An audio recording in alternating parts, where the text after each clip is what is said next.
Hey everybody, Dr. Austin Cope here. How are you doing?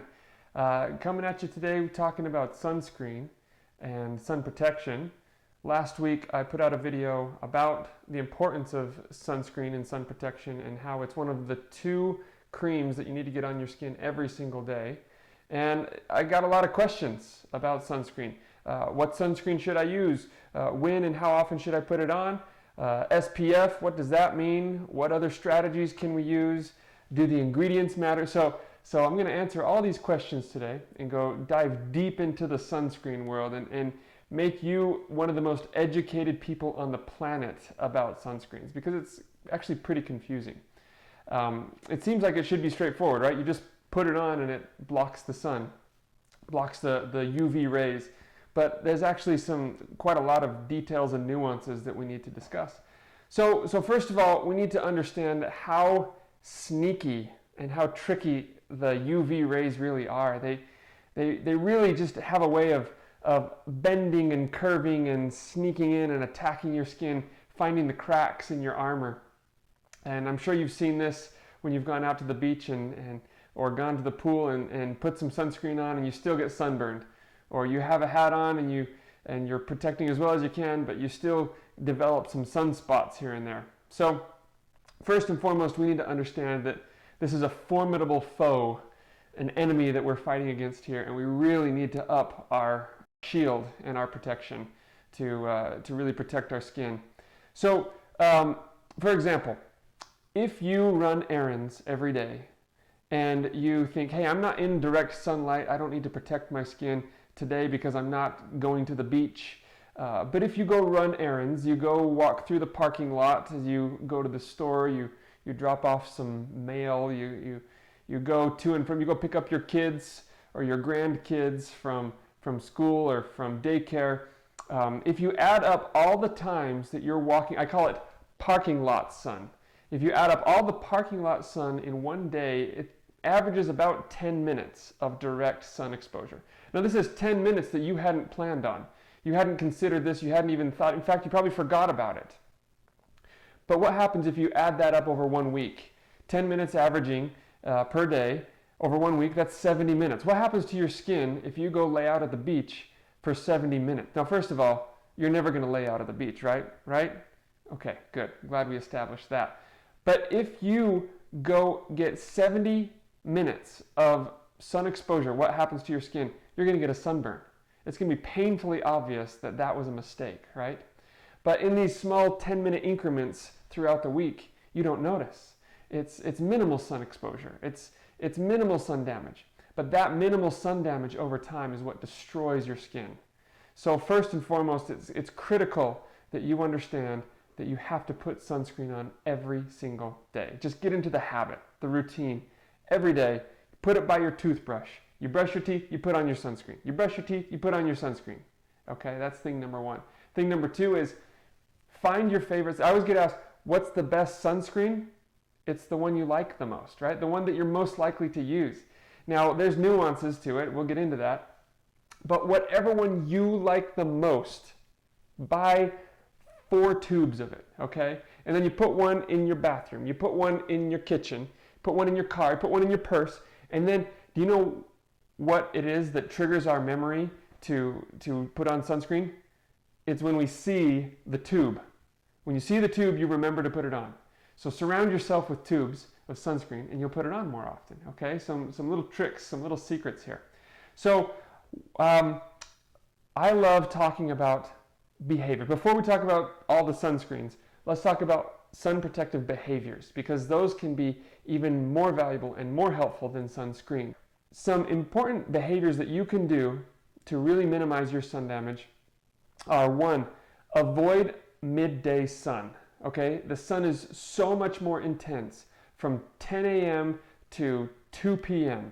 It's so intense and so direct right onto your skin that if you can just avoid that time of day, you will prevent a lot of damage. Okay, seek the shade. Anytime you're outside, if it's possible, get in the shade. Sometimes it's obvious, right? In the summertime, it's hot in the sun and cooler in the shade, so you're obviously going to go to the shade, but sometimes it's not obvious. Sometimes There's really no difference in temperature or discomfort in sun versus shade. But if you can, whenever possible, stay on the shaded side of the road as you're walking up and down, that will be really helpful for your skin. And then, most importantly, if you know that you're going to be in direct sunlight, if you're going on a walk, on a run, on a hike, if you're going to the pool, if you're going to the beach, if you're going to do anything, gardening, and you know that you're going to be outside in direct sunlight, double cover, okay? It bears repeating, double cover, okay? Double cover because you cannot rely on one method of coverage alone. Sunscreen is not good enough by itself. The sun finds the cracks, okay? A hat, big, beautiful, wide brim hat, those can be very, very helpful, but you cannot rely on those alone because, again, the sunlight can bend. It's got bendy properties, all right? But when you double cover, it gives you, it's 1 + 1 = 3. It's synergistic, and it's really, really important that when you're in direct sunlight, you double cover, all right? So that's first and foremost, the behaviors. Secondly, ingredients. When you're looking for a sunscreen, what ingredients should you choose? Now again, what's the best sunscreen to use? The one you like the most, okay? The one you're most likely to use. So keeping that in mind, there are two categories of sunscreens. There's chemical blockers and physical blockers, all right? Each has its own positives and negatives. Chemical blockers are easy to put on and they're cheaper, right? So for some of you, that's a no-brainer. Chemical blockers, easy and cheap. Yeah, let's do that. There are some downsides. They get absorbed into the blood. Some recent studies have shown that these chemical ingredients are being absorbed into your bloodstream. That's concerning. What is it doing once it's inside the bloodstream? We don't really know. Active research is trying to figure that out, but we don't really know what that means. So that's worth looking into, right? Some suggest that maybe it's disrupting hormones, and maybe it's causing different reactions, different allergies. Certainly some people develop allergies to these chemical ingredients, and if that's you, then you probably know it. So that can be important. And also there's a hot topic right now about coral reefs. There's some suggestion that some of these ingredients might be killing coral reefs when you go and play in the ocean. And so Hawaii and a few other countries around the world have actually banned certain ingredients. The big ones are oxybenzone and octocrylene. And so if you avoid those ingredients, then you are reef safe. So that's the chemical ingredients, pros and cons. Physical ingredients, zinc and titanium are the physical ingredients. These ones work very well. They actually block the sunlight, whereas the chemical ingredients, they kind of absorb the sunlight. So the physical blockers, they work very well. They're a little more expensive, and they can be harder to put on. Those are the ones that you rub and you rub and you rub and you rub and you rub. It feels like you're putting on paste sometimes. But there are some newer versions that are a lot easier to put on. It's called micronized. These micronized particles are a lot easier to put on, and some of them are almost equivalent to the chemical sunscreens. They've gotten so good. And so these are categorically safe. They do not get absorbed into your bloodstream. They do not cause reactions in the skin, and they are safe for babies, and they're safe for coral reefs. They're very safe. Again, the downside is they're a little more expensive, and they can be harder to put on. Okay. Now there are some companies out there that have, again, done a really good job at making these physical sunscreens and of course chemical sunscreens, and we'll get into that. But the next question is SPF. What does SPF mean? Does it matter? What's the critical number that we need to look for? Is it 15? Is it 30? Is it 50? Is it 100? What does that mean? The short answer is SPF is a measurement of blocking UVB, all right? Ultraviolet B. Is that all of the UV light that causes problems? No. UVA causes just as many problems. In fact, some may say it causes more problems. So you need to find a broad spectrum sunscreen that blocks UVA and UVB. Don't rely on SPF alone. It needs to cover UVA. Now in this country, unfortunately, we don't have a great marker, a great method of measuring UVA blockage, but it's critical. If you don't like wrinkly skin, then you should find a good broad spectrum sunscreen that blocks UVA as well. Now, what ingredients will block UVA? The physical blockers do a great job at blocking it. In the chemical category, it's avobenzone is the ingredient that blocks UVA.